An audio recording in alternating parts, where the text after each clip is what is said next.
We're diving into a story today that starts with something so simple, a can of paint, but it ends up with a judge's gavel coming down. It's a classic neighborhood fight, but wow, does it pull back the curtain on just how much power a homeowners association can really have. So let's just cut right to it. Think about this. Can your neighbors, through an HOA, legally force you to repaint your own house? It sounds crazy, right? But as you're about to see in this case, the answer can be a surprising and very, very expensive yes. So here's how we're going to break this down. First, we'll meet the homeowner and the HOA.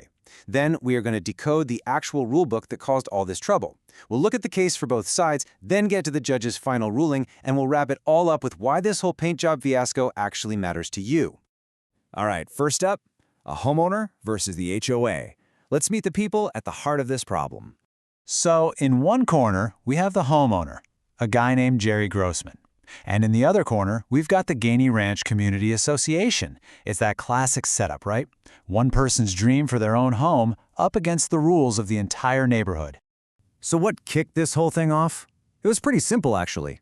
Mr. Grossman painted his house and his front door.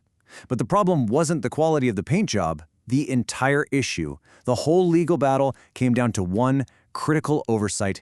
He didn't get permission first. And things escalated fast. I mean, really fast. He paints the house in the fall of 2007. Just a few months later, by February 2008, both sides had lawyered up and filed official petitions. By that spring, they were in a formal hearing. Just like that, a can of paint had exploded into a full-blown legal battle. So how on earth does a paint color lead to a lawsuit? Well, to get that, we have to look at the powerful, legally binding document at the center of it all. It's time to decode the rulebook. And that key document is known as the CC&Rs. That stands for Covenants, Conditions, and Restrictions. But here's what you really need to know. It's basically the rulebook. It's a legally binding contract that every single homeowner agrees to when they buy a house there. And that document, that is the source of all the HOA's power. And boom, here it is.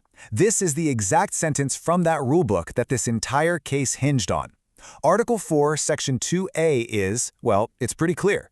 It says any change that alters the outside look of a property needs prior approval. Not approval after you've already done the work. Prior approval. That phrase is everything. Now here's another super important detail. Mr. Grossman's neighborhood was a little subcommunity called the Greens, and it had its own little board. But, and this is a big but, the main CC&R set up a clear chain of command. The main Gainey Ranch Association had superior authority. What that means is the big HOA could always overrule the smaller one. Okay, so the rule seems pretty black and white, doesn't it? Well, not so fast. Both Mr. Grossman and the association had their own very different takes on what those rules meant, and they were both sure they were right. So let's look at the arguments from both sides. So, from Mr. Grossman's perspective, he was being reasonable. He argued that he believed the paint color he used, Sterling Place, was on an approved list for stucco homes, and his house is stucco. Makes sense. Plus, he couldn't find any specific rule about front door colors. But the association, they had a much stricter reading. They said, nope, Sterling Place was only approved for small interior areas like entryways, not for the entire outside of a house. And that big catch-all rule from Article 4, it meant any change, including the front door, needed their explicit sign-off beforehand, period. So, with two totally different interpretations on the table, it all came down to a judge to make the final call. This is the moment where we find out how the law actually saw the rules. Let's get to the verdict. But before we see the ruling, you gotta understand the standard the judge uses. This isn't a criminal case, so it's not beyond a reasonable doubt. In a civil case like this, the standard is called preponderance of the evidence. All that really means is which side's story is more probable than not. Who is more likely to be right, even if it's just a 51% to 49% difference. And in the end, the judge's decision was a slam dunk. The court sided completely with the Homeowners Association. The final ruling said the HOA proved its case, while Mr. Grossman did not. He was officially found to be in violation of the CC&Rs. And the judge's order was crystal clear about the consequences. It came down to three things Mr. Grossman had to do. 1. Repaint the entire exterior of his home with an approved color. 2. Restore the front door to its original wood stain. And 3. Reimburse the association for the cost of filing the lawsuit against him. So on top of the thousands he was now going to have to spend to repaint his house and restain his door, he also had to cut a check to the HOA for $550 to cover their legal filing fee. Just a direct financial penalty for breaking the rules. So yeah, this specific case happened in Arizona, but the lessons learned here are pretty much universal. Let's talk about the big takeaways for anyone who lives in a community governed by an HOA.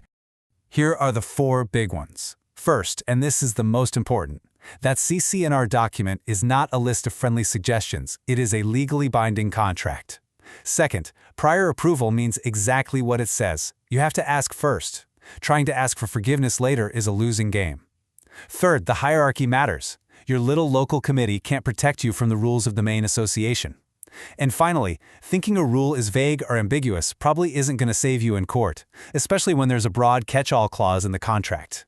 You know, at the end of the day, this whole case shines a light on a fundamental tension that millions of us live with. HOAs exist to protect property values, to keep the neighborhood looking cohesive. But where do you draw the line? When does a rule that's meant to protect the community start to step on an individual's personal freedom?